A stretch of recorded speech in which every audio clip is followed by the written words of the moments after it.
With more than 4,000 days in the professional scene, Faker's stats are ridiculous at this point.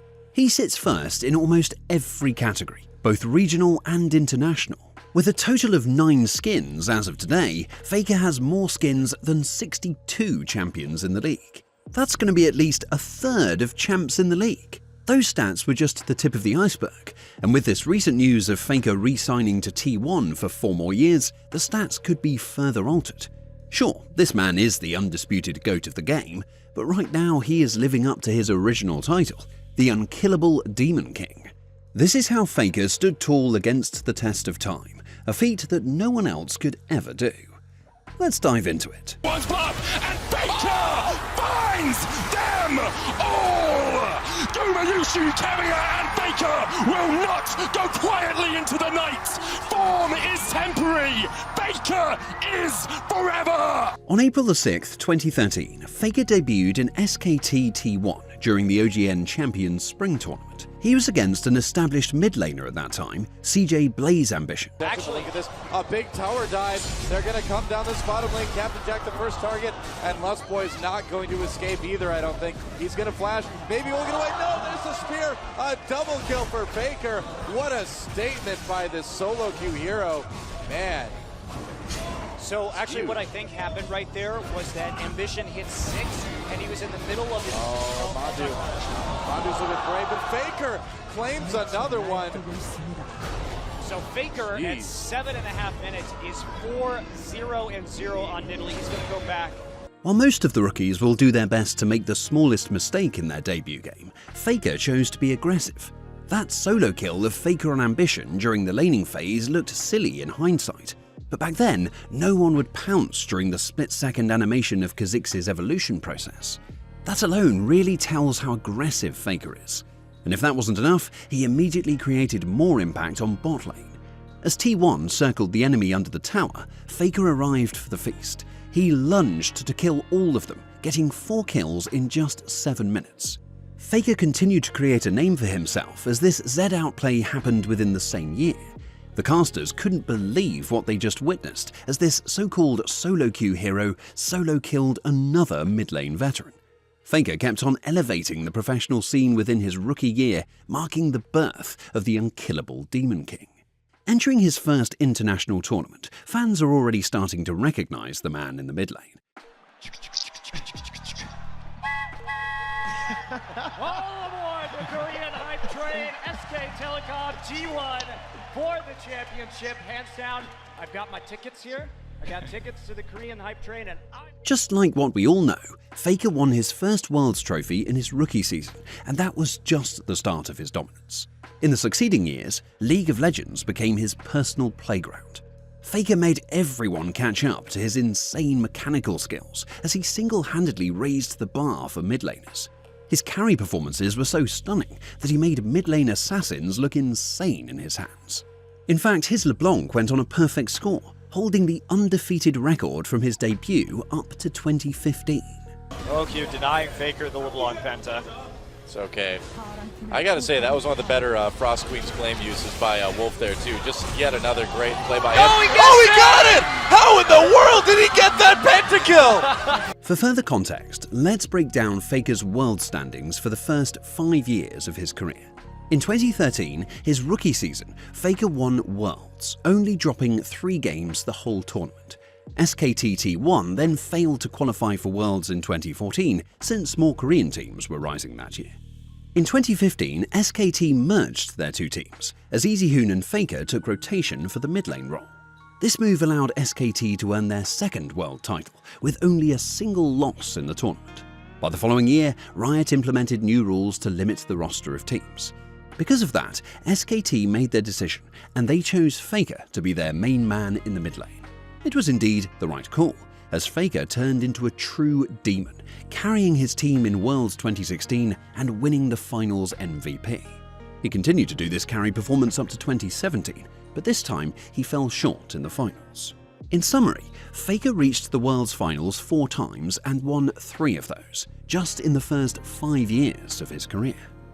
Oh my god! Eventually, the legendary bot duo announced their departure, and they weren't the only ones who were leaving. In fact, Faker would be the only one left as the SKT dynasty crumbled. By the following year, SKT built a new roster around Faker. The lineup looked promising, and the talents of these players were incredibly high. But something wasn't clicking for them. As the younger generation enters the competitive scene, Faker's throne becomes a huge target. Everyone thought that the king was slowly losing his strength, and perhaps it was their time to end his reign. Even though Faker managed to keep his throne in LCK, the whole world began to catch up to him. Entering MSI 2019, the Unkillable Demon King bled once more. Time. Can SKT buy that time for 10? Wow, look at Caps. He's coming in from outside of vision. Boneskew already caught Mata. He's going to buy time. Mickey gets a 3-man taunt. Caps is waiting for the ultimate for that. Khan throws down the Maelstrom and uses the Hourglass. That's a shutdown on Wonder. He can't do more, but it's a trade. Top laner for top laner. Another fantastic taunt from Mickey. 3 more die in favor of G2. Mata is running for his life. The claw will tag Mata. Mickey's going to be in range as well. There's no flash available, and he may need to Justice Punch over the wall. Baron has been interrupted. Teddy is trying to step forward. The taunt is going to come out. Caps is trying to find the kill. Mata's in trouble. Faker's low, but they've already got one onto Mata. Where is Teddy? Follow his HP bar. Khan flashes up the wall. Teddy's dead. Jankos is in the pit. G2 Esports have been gifted and donated a Baron from SKT. That's a dunk from Wonder. Death from below for the double, for the ace, for the Baron. Be damned. Champions can fall, gods can bleed. Where were you when the West rose up to conquer champions? G2 Esports eliminates SK Telecom. Later that year, SKT met G2 again in the semi-finals of Worlds, a fated rematch between these two squads. But instead of getting their redemption, their nightmare occurred once more. They get Caps as well, they still see him. Here it comes. Caps come. 7K. Hex flash. Hex flash over the wall. Effort now is going to come in. Faker's going to be on the backside. This pop blossom will be massive if they can find it. That's a CD. That's follow-up. Teddy into the backside. Faker now coming in. He's going to slow a lot of members, but Mickey's still alive. Caps is still alive. Pop blossom will only collect on one, and Wonder is still living. G2 are coming out on top of the fight for now, but a beautiful body slam will not be enough. They're in the pinch. That is not where you want to be against Desire, and SKT have got nothing left in this game one. It took 34 minutes. Neck for the entire game. Effort wants to turn this one back, but it will not be enough. Caps and Perks, eyes on the prize. They'll grab one more kill just for a little bit of extra flavor. That 2-item point we always like to talk about. Caps, a clean flash out to safety. Would have surely been death, but now they're still trying to follow up. The taunt is there to stop Faker from going any further. Caps now on the retreat. Phase rush has come out. Perks going into the midst of everything, but the knockup is there. The last breath, and it will be Caps's as the shutdown comes through, but Perks is not done yet. He wants to make the difference. Jankos leaping in. Will they re-engage? He gets the shutdown, and now they're in the Cataclysm. Khan is into the backside, and Perks gets cut down. The sweeping blade from Teddy. Yet another knockup. Wonder wants to turn this one. Wants to find the knockups back onto Khan, but it is not enough, and this is a monstrous performance from Teddy. This is the Yasuo dream. No one can lock him down as Khan, Teddy, and Clid tear through G2 Esports. Goodbye to Mickey. Goodbye to Wonder. That will be the ace for SKT. Okay, done. There's no Yasuo there to body block. The cast comes out. He stole it! I can't believe it in the moment where it matters most, and Teddy now instantly has backline access. Disaster strikes for G2, but the Galio is now coming in. He wants to turn it, but everyone is dead as Mickey hits the ground. Everyone on his team drops. It is a clean fight for SKT, and Clid is the hero they were waiting for. The jungle level difference was huge. And with a team fight win, SKT are going to equalize the series. And this series is defying my expectations. If you would have told me Faker takes a bad recall, pull it together because the next fight can be the game. Hex Flash coming in. They're just looking to break the base. They've managed to land the stun on the Effort. He instantly gets half health. The Camille now goes in. The support is gone. Khan is onto the backside. Eyes on Caps. Eyes on Perks. The damage sources, but they're threatening. And Teddy is left in, and Caps just gets deleted, but Perks is untouched. It's a trade of carries. Perks, he gets it! He's still alive. Khan wants it, but Teddy, it's not going to be enough. Perks continues to step forward. He has the E up and available. Teddy has to run for the hills, but G2 do not need to commit for the fight. Teddy can make the play, but it's not worth the risk. If Teddy dies, Hard for Teddy to clear the minions. Wonder steps forward, big damage! One more feather, Teddy running for his life. No flash, no heal, no ult, but once he has to back off cooldown, if he lands the Void Seeker into the ult, they can turn this around. Teddy can turn this, Teddy can turn this, no! He gets taken out, and just like that, in an instant, the series is... Lands on a Wonder. Alti's now going to come out. Khan still on the side. Khan still with ultimate up and available. Can't make his way into the back of this fight. Still, Mata goes forward. G2 is going to find one kill for now. The knockup not quite there. Perkz going in the midst of the team. Desperately wants to kill Teddy, but it's not going to be enough. He's trying to dash through, but they're burning him down. In the meantime, the fight is going back and forth. Teddy, he's trying. This is his moment. He wants to get the kill. Can he get it done? Teddy! He buys more time, but he cannot secure the win. Oh, he messes up the execution. Baits it out though. Clint had to go up into the air, and it doesn't matter if he messed it up because Clint is still going to go down. But Khan right to the backside. Caps goes gold, and there's no one else to follow up. Khan's damage doesn't matter. But the ulti comes out in such a close exchange. For now, they're winning, but Perkz is coming in. This is his hero moment. If he wants to turn this fight in favor of team, this could be the game-defining moment. Faker is gone. Teddy's next on the list. There's no way he can duel Yasuo. Amada's coming in, but he's just walking into the meat grinder of Perkz. Khan, can he do it? It's not enough. They've done it. G2. Khan, can he get it done? He can't. The Vladimir. They can't do it. This is it. The greatest team in the history of League of Legends, taken down by the greatest team Europe has ever produced. As SKT rebranded its name to T1, a new change was about to shake the whole organization. Fans begin to discuss whether Faker has retired as a new mid laner debuts and subs in for Faker. Within the same year, T1 ran a 10-man roster in the LCK, experimenting with who should carry the team towards the future. And this time, Faker's position in the mid lane was at risk. The new era was finally demanding a new king on the throne. The community began to speculate that perhaps it was time for Faker to retire, as other legends of the game announced their retirement.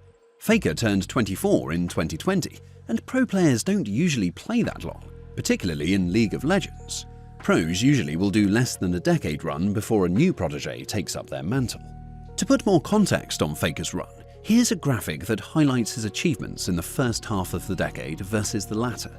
The mustard colour represents the first 5 years of his career, while the blue part is the succeeding years. As you can see, Faker won 3 world titles, 2 MSI titles, 5 LCK trophies, and 4 world finals appearances from 2013 to 2017. But for the next couple of years, Faker won 4 LCK trophies and only reached the world finals once. In 2023, time was also against Faker, as it took a toll on him.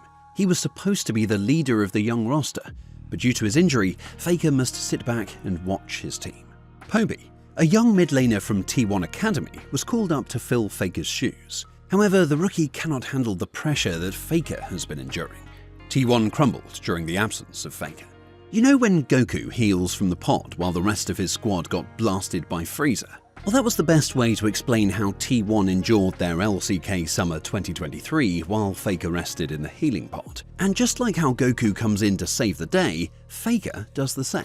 Nature is grasping, and Gumayushi's going to press the ult button. There's the cleanse as well. It's beautiful, and BDD's going to be taken down. The Singed also dead as Keen's just trying to keep him busy. Where is BDD is the question. He heads towards the top side, but like you say, they know it's T1 immediately pull the trigger. This time, though, the Emperor's Divide doesn't find it. Is it going to matter? That's the question, and Gumayushi is going to lock down so many. Every carry on T1 is massive. T1 just demolish KT in back-to-back games. This is looking like a very different version of T1. So tanky. There's a flash magnet. Fantastic. Charms them all up. The 2-man Q from Keen as well as they lock down the Aphelios. He's the key target. BDD creating chaos as KT will come alive and take game number 3. Faker.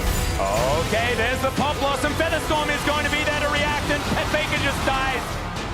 KT, they're going to win game 4 as well.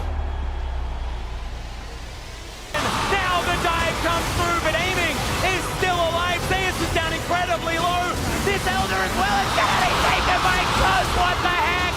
And now the Dragon's Wrath is right on T1.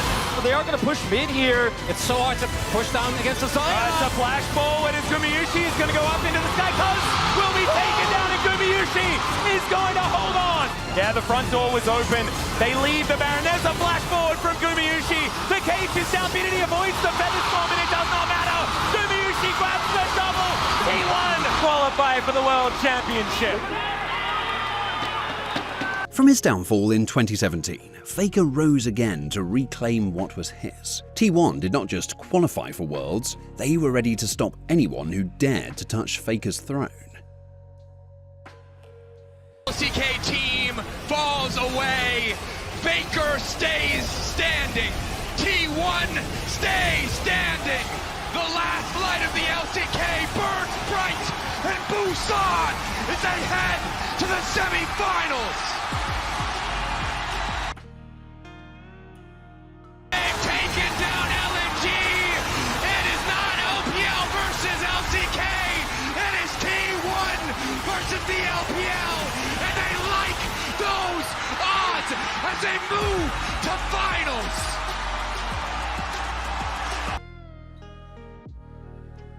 A decade since their birth, the SKT legacy has been reignited. T1 will be your 2023 World Champions. No one thought that Faker could win the title again after the years of drought for the team. It looks like his injuries would finally make this man stop winning more titles, but Faker proved everyone wrong.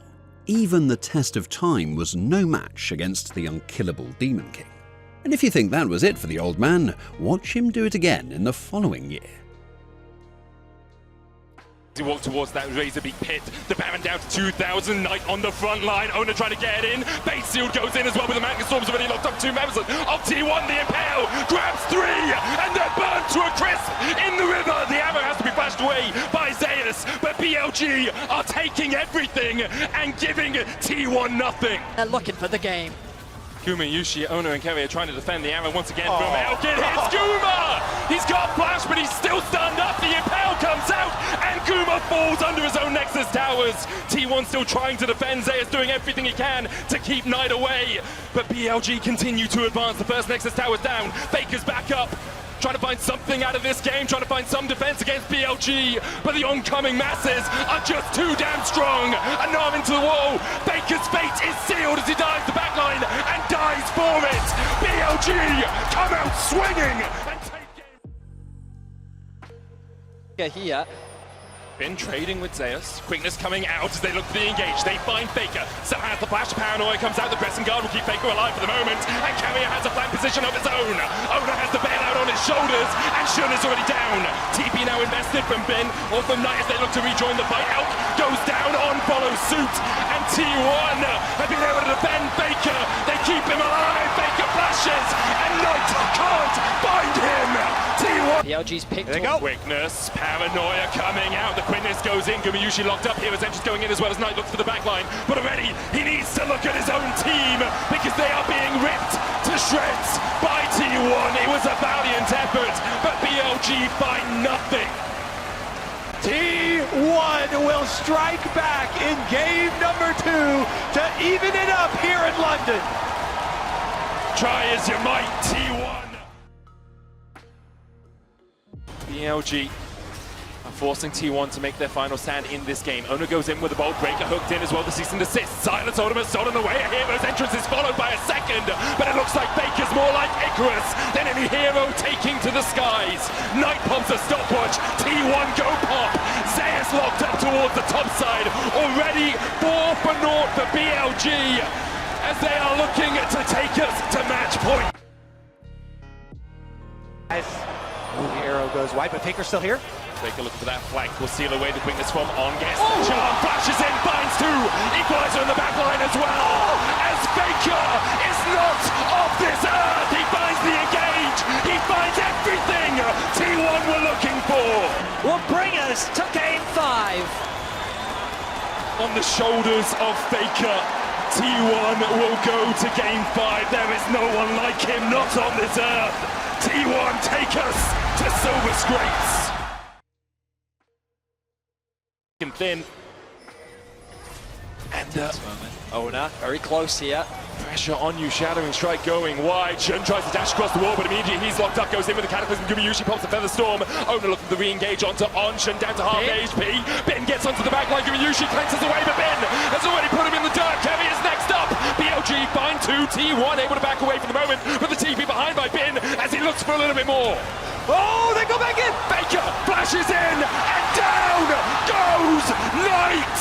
Once again, when you need someone, when you need anyone to stand up and show just what this game's all about, it's Faker!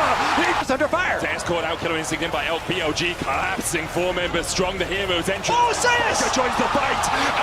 Elk with the stopwatch. Faker in the middle of them all. And it seems like death may have arrived. And his name is Faker. He's here for your lives. The rest of T1 begin his collapse. Faker's going to fall as he pulls the stopwatch. Manages to buy himself a second. Owner here to save his mid laner once again. And Faker still stands. He has ascended. He stands above it all. And he looks hungrily at that world's trophy. The Unkillable Demon King! Unkillable one more time! Unbelievable once more. How does he keep doing it? I mean, with the Baron buff, 4 members dead. It's only Knight left to defend his base. His crumbling kingdom at the hands of T1. An inhibitor will fall, and T1 set their sights on the Nexus. Knight goes in with the Spirit Rush, lands the charm as well. The first Nexus tower's fallen, and T1 are just looking for the prize. They're hungry for it. T1 are the past, the present, and the future. A new era. The same. Not only did he win another back-to-back title, but Faker also secures his second Worlds Finals MVP in his career. Everyone knew that Faker was the reason why T1 won Worlds 2024. It's crazy to think that at the age of 28, Faker was still achieving such feats. Everyone thought that this picture would be T1's situation. Faker teaches the young blood, and the young core will escort the veteran towards his throne. But in reality, this is the actual situation of T1's roster, as Faker once again destroyed all narratives. While others prepare to be a family man at this point in time, Faker was still winning worlds. Though, to be fair, Faker is actually a parent now, since he has been LPL's father in Worlds. While others celebrated the glory of the Unkillable Demon King, there was also a different side of the coin, wherein some got tired of Faker's plot armor. This Reddit post expressed how T1 were basically denying all the hard work done by these teams during the season splits. The topic did have some solid points, since T1 barely made it to Worlds 2024, and yet they still won the tournament. This was the LCK's summer split season before heading to the biggest tournament of the year. It was clear that Gen G was the massive favourite to win the world title. Even though they lost to HLE in the LCK summer finals, Gen G still held the best LCK record while being the defending MSI champ that year. T1, on the other hand, was the 4th seed team of the region. But haters be damned, as T1 posted a new announcement last July 27th, 2025. 4 more years of greatness. Faker won't slow down as he re-signed with T1. League. I don't know what's gonna happen when Faker retires. I feel like League is just gonna end in a way. In a way, League is just never gonna be the... That's really nice. To every League fan who's like, oh my god, when Faker retires, the esports gonna die. Well, what if he just doesn't? The community quickly flooded the T1's news with memes all over the place. Faker was already 29 years old prior to this announcement, meaning Faker would be 33 years old by the end of his contract. Keep in mind that Faker debuted at 16 years old. If he completed his new contract all the way to 2025, then he would be a pro player for half of his life. It's like fusing MJ's game dominance with back-to-back titles and LeBron's dominant longevity over the younger generations. The craziest part of this was that T1's current form was still insane. With the changes to their topside, T1 went on an adjustment period during rounds 1 to 2. But when T1 entered Road to MSI, they slapped everyone, dropping only a single game. As they once again entered the international scene, T1 proved their might in MSI 2025. They had a rough start as CFO took T1 to 5 games, but in the next matchup, T1 did a quick work on BLG. Gen G and T1 meet in the upper bracket finals as T1 took Gen G to 5 games. Note that Gen G was undefeated in LCK during round 1 to 2 of the LCK season, but T1 still made the series close. Eventually, T1 faced Al at the lower bracket finals, and they closed the series in 5 games and sent LPL's #1 seed back home. Gen G and T1 did a rematch at the finals, but the defending MSI title once again won the series in a 5-game series. As the LCK wrapped up, T1 etched themselves in 3rd place in their region. But don't let the standings fool you. Ever since the round to MSI SmackDown, HLE has never won a series against T1. Meanwhile, Gen.G's undefeated record ended as T1 handed them a loss. An important reminder that HLE is the 2025 First Stand champion, while Gen.G is the 2025 MSI champion, meaning these two teams are world-class caliber, yet T1 is competing against them like it was a normal day in a park. In fact, Sang-hyeok was already calling T1 to win again. T1 are winning Worlds this year, and it's really simple. This is the closest T1 have been to top of the LCK form since they started winning their Worlds titles. Like, think about the condition that they came into Worlds in prior years with. Yeah, Gen.G and other teams were favored by way bigger margins than this, but it was always like T1 wins at Worlds. Well, T1 wins at Worlds because their analysts get a better read on the meta shifts, and they're just good at that clutch moment time each and every time that they get to that situation. So if you're sitting here like, oh, well, T1's already taking Gen.G to 5-game series. Oh, and T1's also looking good in the current meta. Like, yeah, like it should be them. They should be heavy favorites going into this world, regardless of like their skill level coming into it. They could lose the LCK finals. Like, still, T1 is the favorite. Like, I get it's a three-peat. We're entering like the same territory as 2017. But there's no way, after watching the last 2 years at Worlds, you can look at me and tell me to pick anybody other than T1 as long as they make Worlds. Like, unless there's a severe downturn in skill in the next like 2 months, like, they should be heavy favorites. Even if Gen.G wins the LCK and won MSI and goes undefeated in group stage. Doesn't matter. It's T1's tournament to lose. Well, this take could age like milk or a fine wine, but having this take in Faker's 13th season was already insane on its own.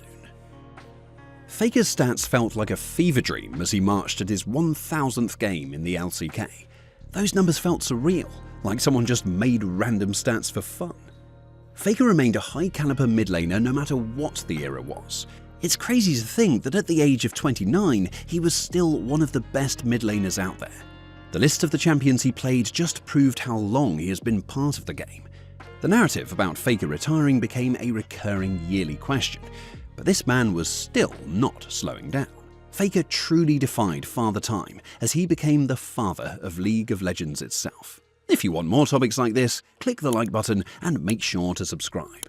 Speaking of Worlds Run, stay tuned for next week's videos as we take a look back on how a wildcard toppled the world's favourites.